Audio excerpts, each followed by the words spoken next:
and welcome to the 24th lecture of our laws of motion discussion। तो आज की class में हम लोग कुछ एडवांस क्वेश्चंस करेंगे स्यूडो फोर्स पे। पिछले क्लास में हम लोग ये पढ़ लिए थे कि स्यूडो फोर्स क्या होता है। In the last lecture we had discussed what is pseudo force. तो इस लेक्चर में हम लोग स्यूडो फोर्स का एप्लीकेशन सीखेंगे। पिछले क्लास में मैंने एक चर्चा शुरू किया था कि देखिए ये एक लिफ्ट है और इस लिफ्ट में दो पर्सन है ए और बी। इस बार मैं क्या कर दे रहा हूं, ये लिफ्ट है, इस लिफ्ट में एक वेइंग मशीन है और इसके ऊपर एक पर्सन खड़ा है, द सेम मिस्टर झा। ठीक है, और ये लिफ्ट ऊपर एक्सलेट कर रहा है A1 से। ठीक है, इसका मास m है। एक दूसरा लिफ्ट है और ये दोनों लिफ्ट आप लोग मॉल वगैरह देखे होंगे बहुत, इसमें दो लिफ्ट आसपास होते हैं एकदम सामने सामने। ठीक है, वो पूरा ट्रांसपेरेंट होता है, उसमें आप एक दूसरे को देख सकते हैं। ये लिफ्ट ऊपर जा रहा है A2 से और इसमें मिसेज जा रहा है, इनका मास कैपिटल M है और ये भी एक वेइंग मशीन पे करेंगे। ठीक है, अब दोनों एक दूसरे को ऑब्जर्व कर रहे हैं, मिसेस झा मिस्टर झा को और मिस्टर झा मिसेस झा को। तो आपको बताना है find normal on mister Jha and normal on Mrs Jha. Normal कौन लगाएगा? Weighing machine. मतलब बेसिकली हम पूछ रहे हैं readings of weighing machine, readings of weighing machine.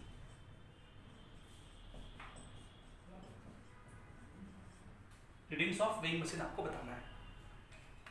लेकिन इस क्वेश्चन को आपको सॉल्व करना है। देखिए ग्राउंड फ्रेम से तो क्वेश्चन आसानी से सॉल्व हो जाएगा, दोनों का अलग अलग सोचेंगे सॉल्व हो जाएगा। लेकिन आपको ये सिचुएशन सोचना है स्यूडो फोर्स के हेल्प से। So solve with the help of pseudo force. Solve with the help of pseudo force.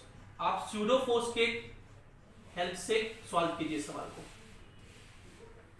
ठीक है, ये दोनों मेथड से कीजिए। पहले आप बिना pseudo force के कीजिए और फिर आप pseudo force से निकाल के दिखाइए। क्योंकि पिछले क्लास में कुछ लोगों का ये डाउट था कि सर लिफ्ट में ही दोनों लोग थे तब लगा दिए। अगर दोनों अलग अलग लिफ्ट में हो, मतलब दोनों का अलग अलग एक्सेलरेशन हो, ऑब्जर्वर अगर ये है तो ऑब्जर्वर का एक्सेलरेशन अलग हो और ऑब्जेक्ट का एक्सेलरेशन अलग हो, तब कैसे स्यूडो फोर्स लाएंगे? बिल्कुल वैसे ही लाएंगे, कोई चेंज नहीं होगा। लगाइए, पहले ट्राई कीजिए, फिर मैं एक्सप्लेन करूंगा। Please note it down.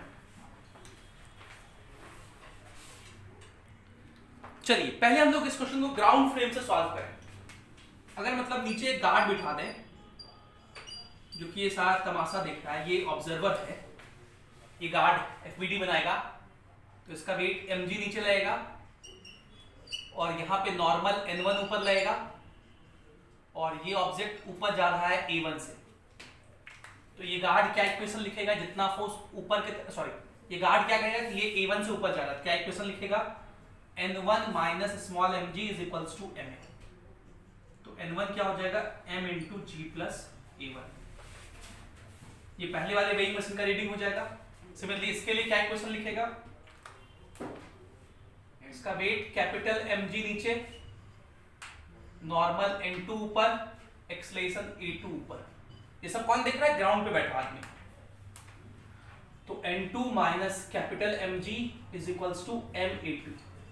तो n2 हो जाएगा capital M common g into जी plus A2, G plus C. जब हम लोग ग्राउंड फ्रेम से क्वेश्चन को सॉल्व करते हैं तब स्यूडो फोर्स लगाने का जरूरत नहीं होता है। ठीक है, क्योंकि स्यूडो फोर्स हम लोग तब लगाते हैं जब किसी सिस्टम को नॉन इनर्शियल फ्रेम मतलब एक्सलेटिंग फ्रेम से देखते हैं। अब हम लोग इसको सेकंड मेथड से सॉल्व करते हैं।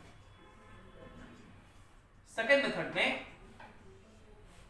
इसको मिसेस झा को ऑब्जर्वर बनाएंगे और इसको ऑब्जेक्ट। तो देखिए ये वेइंग मशीन है और यहां पे ये मिसेस झा है जो कि खुद में एक्सलेट कर रही है A2 से।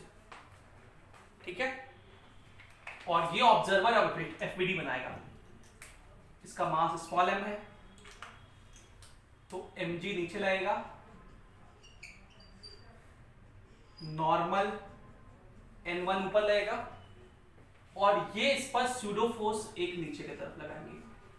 कितना? इसका मास इनटू इसका एक्सलेशन। स्यूडो फोर्स कितना होता है?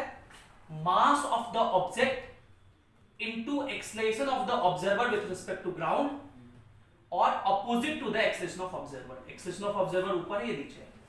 और मिसेस झा को इनका एक्सलेशन दिखेगा। कितना दिखेगा? देखिए ग्राउंड के रेस्पेक्ट में इसका एक्सलेशन कितना है? a1 j क्या ऊपर की तरफ है ना, इसका a2 j क्या। तो अगर हम पूछें, हम लोग क्या जानना है कि 1 का एक्सलेशन 2 के रेस्पेक्ट में कितना होगा, मतलब acceleration of 1 with respect to 2, क्या लिखेंगे?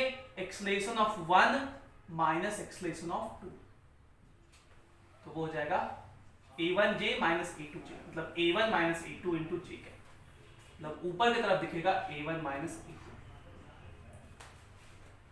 अब देखिए इसके तरफ इक्वेशन ऊपर जा रहा है ना, तो पहले ऊपर वाला फोर्स लिखेंगे n1 minus mg minus ma2 is equals to m into a1 minus a2। तो n1 minus mg minus ma2 is equals to ma1 minus ma2। देखिए कट गया, तो n1 हो जाएगा m into g plus a1। Same answer, but this time with the help of pseudo force. Similarly mister Jha को अगर आप observer बना दें और मिसेस झा को वो देख रही हैं, तो भी आंसर निकाल सकते हैं। ठीक है, so this is one of the example of pseudo force. इसको लिखिए, हम लोग एक सवाल और स्यूडो फोर्स पे करेंगे, प्लीज नोट इट डाउन।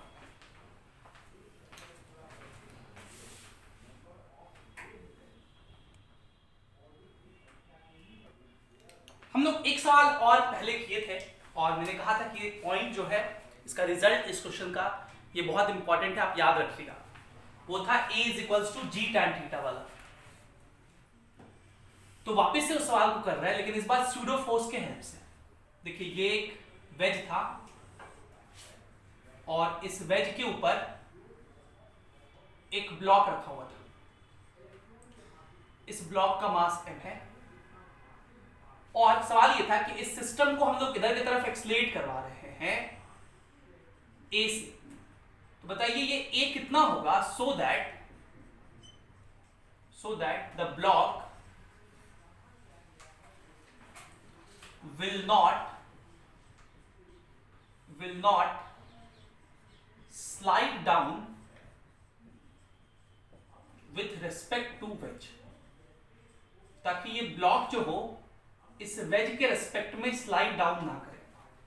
अभी हम लोग सवाल किए थे, अगर आपको आंसर याद हो तो पता है क्या था आंसर?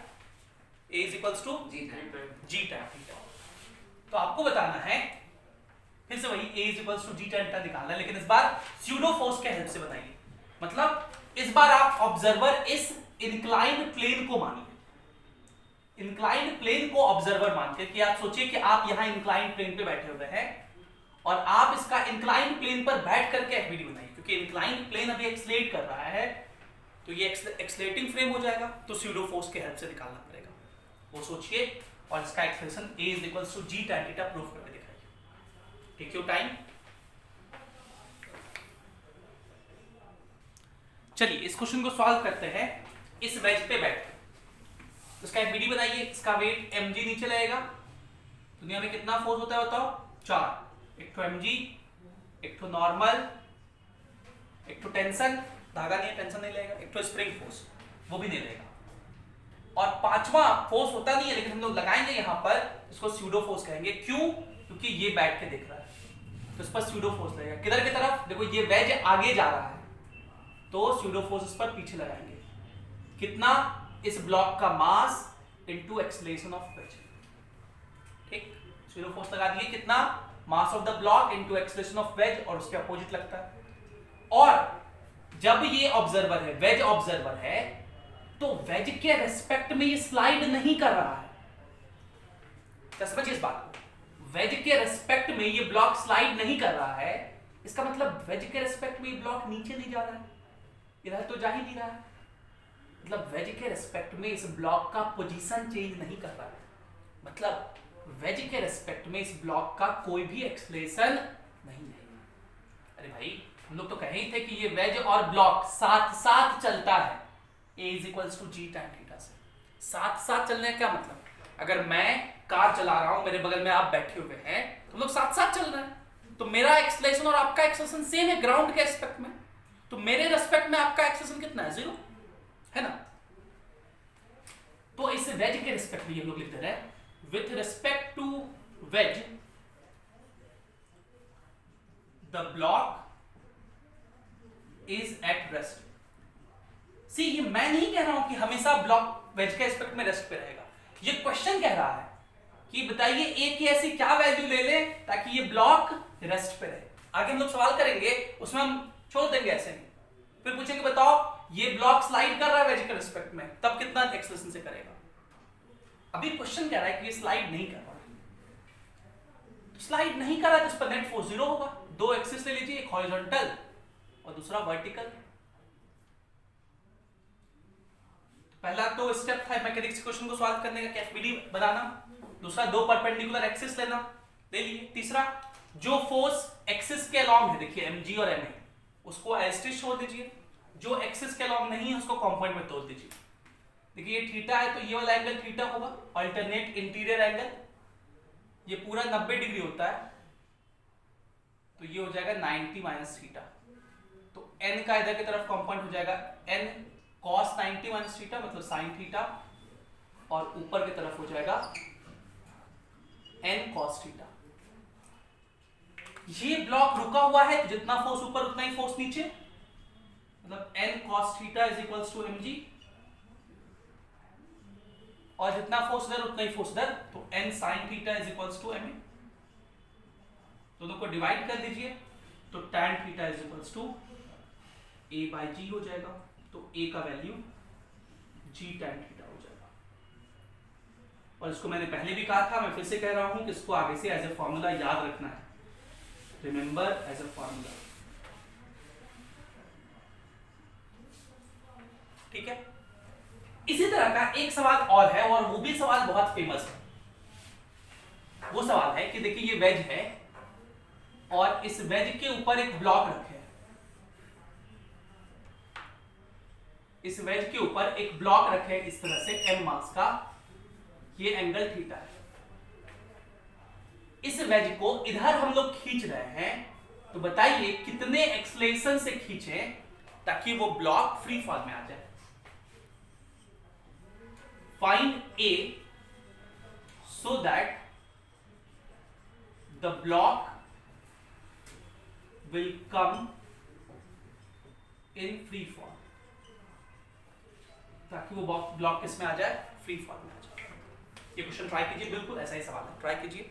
फ्री फॉल का क्या मतलब कि उस पर नॉर्मल नहीं रहेगा, तो नॉर्मल को आप 0 पुट कर दीजिए, सॉल्व कीजिए।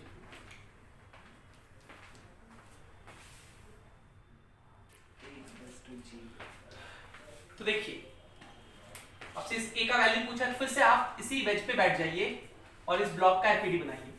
इसका वेट mg नीचे, नॉर्मल ऐसे,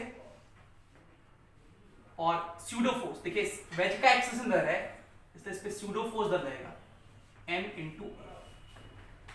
और अभी मैंने क्या कहा, ये ब्लॉक फ्री फॉल में आ गया। जब कोई ब्लॉक फ्री फॉल में आ जाता है तो उस पर सिर्फ एक ही फोर्स लगता है mg, और स्यूडो फोर्स यहाँ तो वेज की वजह से लग रहा है, मतलब माने हैं वेज की वजह से, इसलिए मतलब नॉर्मल नहीं लगेगा। तो जब ये block will come in free fall, इसका क्या मतलब, नॉर्मल विल बिकम 0, नॉर्मल 0 हो जाएगा।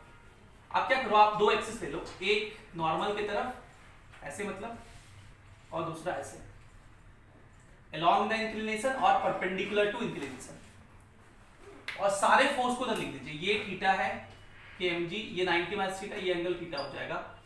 mg का इधर की तरफ कंपोनेंट हो जाएगा mg cos थीटा, ये थीटा है, ये एंगल भी थीटा होगा। ma का इधर की तरफ हो गया ma cos थीटा, और इधर की तरफ ma sin थीटा, ठीक है। ये नॉर्मल कब 0 होगा, जब ये और ये बराबर हो जाए। जब ये दोनों बराबर हो जाएगा तो कट जाएगा, नॉर्मल का वैल्यू क्या हो जाएगा, 0। इसको ऐसे सोच सकते हैं, this force is equals to n plus ma sin theta लिखेंगे, ठीक है। तो नॉर्मल को जीरो होने के लिए this is equals to this होना पड़ेगा। मैं लिख देता हूं, n plus ma sin theta is equals to mg cos theta होगा।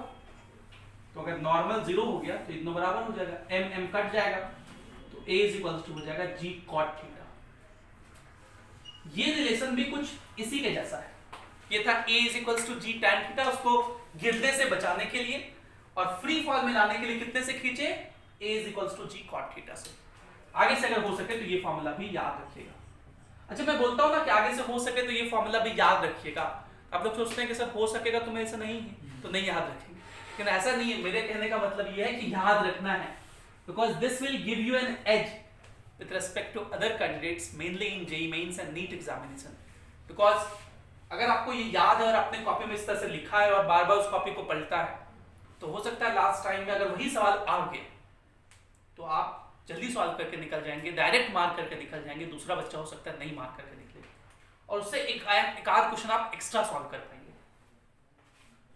सो this you have to remember as a formula.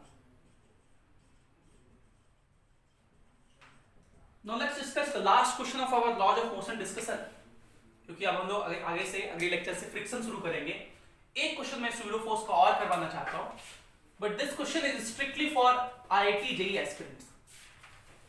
ये जेईई एडवांस के एस्पिरेंट्स के लिए है और ये जो क्वेश्चन है एचसीवी के क्वेश्चन से इंस्पायर्ड है। ये एचसीवी में है, ये एचसीवी का आखिरी एग्जांपल है सवाल। क्वेश्चन ये है कि ये एक वेज है और इस वेज के ऊपर, इस वेज का मास कैपिटल M है, ये एंगल थीटा और ये ब्लॉक है और इस सिस्टम को रिलीज कर दिए। तो आपसे सवाल पूछा गया है, find acceleration of block with respect to wedge, with respect to wedge. देखिए इस क्वेश्चन ने हिंट कर दिया है कि आपको ब्लॉक का एक्सलेशन किसके रेस्पेक्ट में निकालना है, वेज के रेस्पेक्ट में, व्हेन सिस्टम इज रिलीज्ड। जब सिस्टम को क्या करेंगे, रिलीज करेंगे। तो ये आपको हिंट दे रहा है कि सिस्टम को रिलीज करेंगे तो ये वेज मूव कर सकता है। ये wedge is movable wedge, fix नहीं है, मूव कर सकता है। तो ये ब्लॉक नीचे जाएगा और ये वेज इधर जाएगा। देखिए आप सोच के देखिए, ये ब्लॉक इसके ऊपर है, इस ब्लॉक के नॉर्मल के वजह से ये जो वेज है वो इधर जाएगा। मैं फोर्स बना के भी दिखाऊंगा आपको, क्योंकि ये ब्लॉक मूव करेगा और उस ब्लॉक पर बैठ करके आपको एफबीडी बनाना है। ये हिंट दे रहा है देखो, क्योंकि आपको निकालना क्या है, acceleration of block with respect to wedge. तो अब इस बात है, वेज के रेस्पेक्ट में आपको निकालना है, तो वेज पे बैठ के एफबीडी बनाइए और वेज पे बैठ के एफबीडी बनाएंगे तो स्यूडो फोर्स लगाना पड़ेगा। ट्राई कीजिए, बहुत अच्छा सवाल है। इस सवाल को अगर समझ गए, सॉल्व कर लिए, तो ऐसा क्वेश्चन कई बार आईआईटी में आया हुआ है, बन जाते हैं वैसे सवाल। नोट कीजिए, इसको ट्राई कीजिए।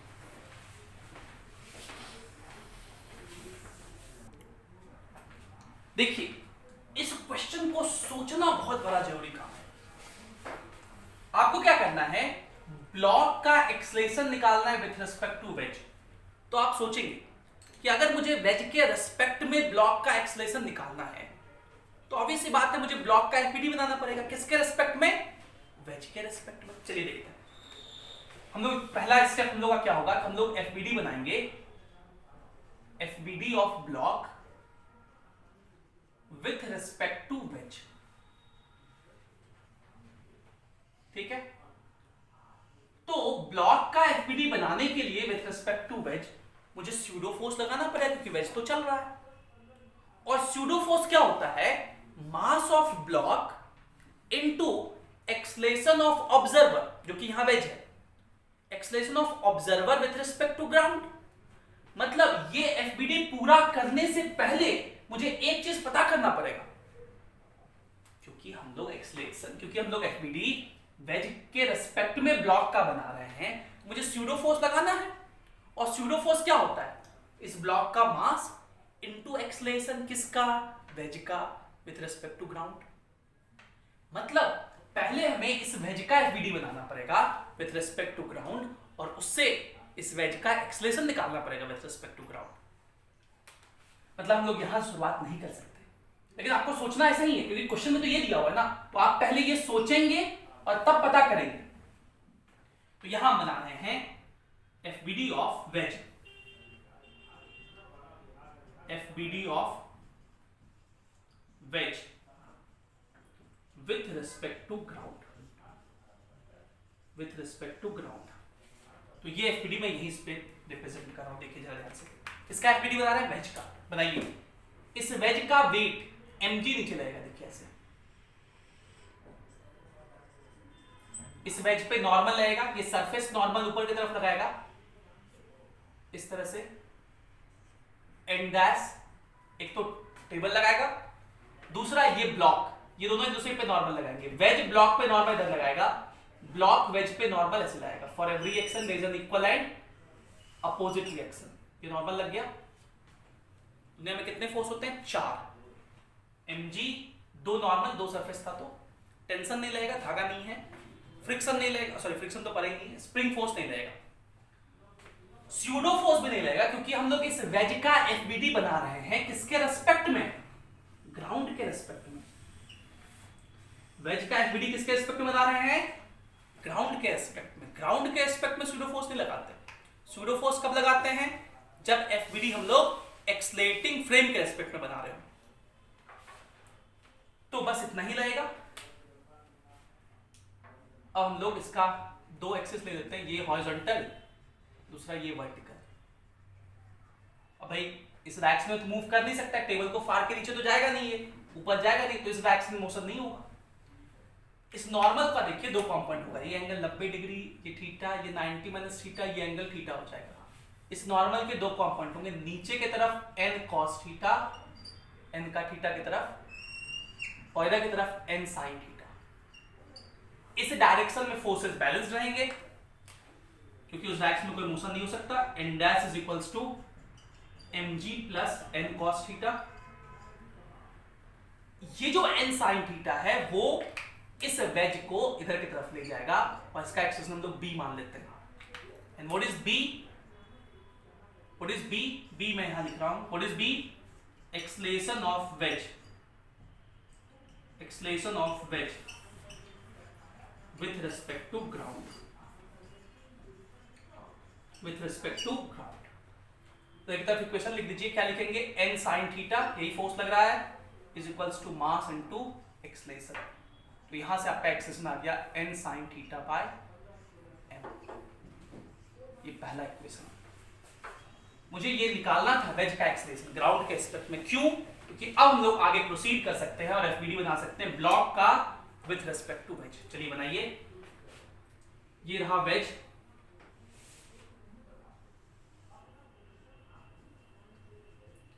ये एंगल थीटा, ये एंगल ब्लॉक, ये ब्लॉक, ठीक है।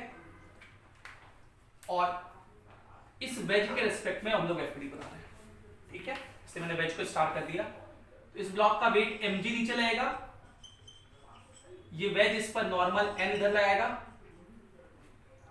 ठीक है, और स्यूडो फोर्स लगेगा। ये जो वेज है वो इधर जा रहा है, देखिए वेज इधर जा रहा है B से, तो स्यूडो फोर्स इधर लगाएंगे।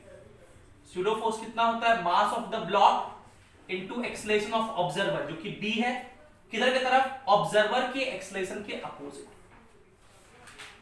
अब ये जो ब्लॉक है वो इस वेज के रेस्पेक्ट में या तो नीचे जा सकता है या ऊपर जा सकता है, तो नीचे जाएगा, ऑब्वियस बात है, ये खिंचाएगा इधर तो ये नीचे ही जाएगा। तो इसका, इस ब्लॉक का एक्सप्रेशन इस वेज के रेस्पेक्ट में नीचे होगा। देखो ग्राउंड से देखोगे, ग्राउंड से देखोगे, आपको जिसके रेस्पेक्ट में एक्सप्रेशन पता करना होगा आप उसको रुका हुआ मान लीजिए। अगर आप वेज के रेस्पेक्ट में इस ब्लॉक का एक्सप्रेशन का डायरेक्शन पता करना चाहते हैं तो आप वेज को रुका हुआ मान लो कि ये वेज रुका हुआ है। अगर ये वेज रुका हुआ होगा तो ब्लॉक किधर जा सकता है? नीचे जा सकता है। आप ग्राउंड से देखोगे तो आपको क्या दिखेगा कि अच्छा सर ये ब्लॉक वेज भी इधर जा रहा है, ब्लॉक भी नीचे आएगा, तो नेट एक्सप्रेशन तो बीच में हो जाएगा ना कुछ इधर। तो आपको इसका एक्सप्रेशन किसके रेस्पेक्ट में निकालना है? देखिए वेज के रेस्पेक्ट में ना, तो आप वेज को रोक दीजिए, वेज रुक गया तो ब्लॉक नीचे जा सकता है। तो this is acceleration of block with respect to wedge, with respect to wedge। तो आप फिर से 2 डायरेक्शन ले लीजिए, इधर एक्सलेट कर रहा है तो आप दो डायरेक्शन कैसे लेंगे, एक इससे परपेंडिकुलर टू इंक्लाइंड प्लेन और दूसरा along the inclined plane. Component में ब्रेक कीजिए mg और इसको करना पड़ेगा, ये थीटा है, ये 90, ये 90 माइनस थीटा, तो mg का इधर की तरफ कॉम्पोनेंट mg sin थीटा। अब ये सब चीज फास्ट करना सीखिए, इधर की तरफ mg cos थीटा, ये थीटा है, ये भी थीटा, ये 90 माइनस थीटा हो जाएगा, तो mb का इधर की तरफ कॉम्पोनेंट हो गया mb sin थीटा और इधर की तरफ mb cos थीटा। ठीक है, इस डायरेक्शन में कोई भी मोशन नहीं होगा, तो इस डायरेक्शन में फोर्सेस बैलेंस रहेंगे, जितना फोर्स इधर उतना ही फोर्स इधर। लिखिए इधर की तरफ फोर्स हो गया n plus mb sin theta is equals to mg cos theta. Capital N का वैल्यू हम लोग को पता है, वो रख दीजिए, कैपिटल N का वैल्यू रख देते हैं, तो mb sin थीटा और sorry mb by sin theta हो जाएगा, capital mb by sin theta plus small mb sin theta is equals to mg cos theta. तो b यहां दोनों में से कॉमन ले लेंगे और sin थीटा को इधर भेज देंगे, तो b कॉमन ले लेंगे, तो capital M plus small m sin square theta is equals to mg cos theta. तो यहां से b निकल जाएगा हम लोग का, देयरफॉर b का वैल्यू हो जाएगा mg cos theta upon capital M plus small m sin square theta. तो अगर आपसे पूछता कि बताइए वेज का एक्सलेशन ब्लॉक ग्राउंड के एस्पेक्ट में, इसी को हम लोग b माने थे, देखो अगर वेज का एक्सलेशन ब्लॉक ग्राउंड के एस्पेक्ट में पूछता तो भी आपका सिर्फ इससे आंसर नहीं आता, आपको इसका एक विधि बनाना ही पड़ता। अब ये a निकालने के लिए इधर की तरफ इक्वेशन लिखिए, इधर की तरफ फोर्स ये है, यही फोर्स हो गया, is equals to mass into acceleration कर देंगे, तो m तो सब जगह से कट गया, क्या बचा यहाँ पे g sin theta plus b cos theta, ये रहा b, इसमें cos थीटा मल्टीप्लाई कर दीजिए, तो mg cos square theta upon capital M plus small m sin square theta is equals to a, ये a लोग को निकालना है। थोड़ा फास्ट कैलकुलेशन लोग कर रहे हैं, देखो इसको इधर भेज देते हैं, इसको हम इधर भेज रहे हैं, ये हो जाएगा mg sin थीटा, इसको इधर भेजेंगे तो mg cos theta sin theta, अच्छा ये वाला एक sin थीटा इधर भेजा जाएगा, तो mg sin theta into cos theta भी होगा, ये वाला यहाँ पे एक sin थीटा भी आएगा, ये वाला sin थीटा नीचे बचा था उसको इधर भेजना भूल गए थे, तो यहां पर एक sin थीटा भी आएगा। मैं थोड़ा सा कहीं पे मिटाना चाहूंगा ताकि हम लोग उसका कैलकुलेशन कर सके। अच्छा इधर जगह है, आप लोग एक सेकंड, तो चलिए इधर कैलकुलेशन करते हैं। तो a इज इक्वल्स हो जाएगा, देखिए ये टर्म को इधर भेजेंगे, तो कैपिटल mg sin थीटा, ये small mg sin cube theta plus यहां पे mg cos square theta into sine theta by capital M plus small m sin square theta. Capital M small m का ध्यान रखिएगा, देखिए g sin थीटा देखिए सब में है, यहां भी है, यहां भी देखिए एक g और एक sin थीटा मिल जाएगा, और यहां भी देखिए एक g और एक sin थीटा मिल जाएगा। तो आप क्या करो, g sin थीटा कॉमन ले लो, तो g sin थीटा हम लोग कॉमन ले लिए, यहां बचा कैपिटल M प्लस यहां बचा small m sin square theta, क्योंकि एक sin थीटा तो कॉमन ले चुके हैं, small m sin square theta यहां बचा, और यहां बचा small m cos square theta, तो स्मॉल m कॉमन लेंगे तो बचेगा sin square theta plus cos square theta जो कि 1 होता है, अपॉन नीचे हो गया capital M plus small m sin square theta. So this is the explanation of block with respect to veg,